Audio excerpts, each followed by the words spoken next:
हींअर ख़बर शामिल कंदड़ मलीर खादम सिरिलो जी रिपोर्ट मुताबिक़ पोरित फोटो बिल जे खून सां इंसाफ़ कयो वञे। अवामी तहरीक सिंधी, मज़दूर तहरीक कराची जो वफ़द सतार गोपांग, संतोष कुमार भील, नारायण भील, मलीर गड्ढा लॻ कांजी भील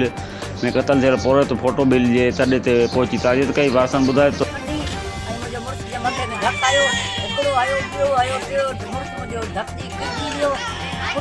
फोटो निकरी आयो बाहर फोटे अची चयो त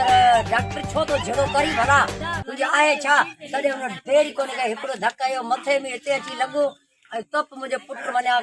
गौर कोन कयो ॿियो माना जो वरी हिकिड़ो धक मथे में आयो ॿियो माना हितां गोली हई गोली आई त सांस किरी वियो राजड़ भॼी अंदरि घिरी विया पंहिंजे घर में वेही रहिया। असांजी इहा आहे जेको असां जेको सरकार इंसाफ़ जेको करे असांखे इंसाफ़ खपे बसि पाऊं ॿधी असीं बचनि जे हवाले माना इहे नंढड़ा ॿार इन्हनि जे सदके असांखे माना इंसाफ़ खपे। मुंहिंजो बच्चो बेगुनाह हिननि मारियो आहे मूंखे इहो ई खपे थो बाबा मुंहिंजो पंहिंजो जहिड़ो मुंहिंजो बच्चो मारियो आहे अहिड़ो माना फांसी ॾे छो मूं ग़रीब माना कहिड़ो कसूर कयो आहे माना त मूं ते केर बि माना त साबुत कढे ऐं ॾोए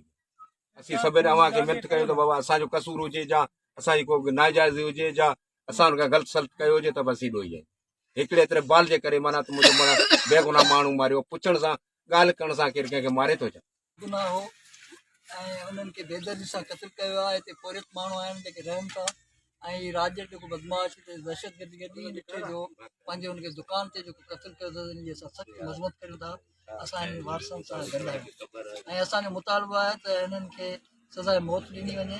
छो जेसि ताईं सज़ा न मिलंदी ऐं सज़ा न मिलंदी त रात में अहिड़ा वाक़िया थींदा रहंदा। तंहिंजे करे पोरित माण्हुनि खे जेको हिन बेदर्दी सां क़तल कयो आहे असांजो मुतालबो आहे त हिनखे फांसी मिले।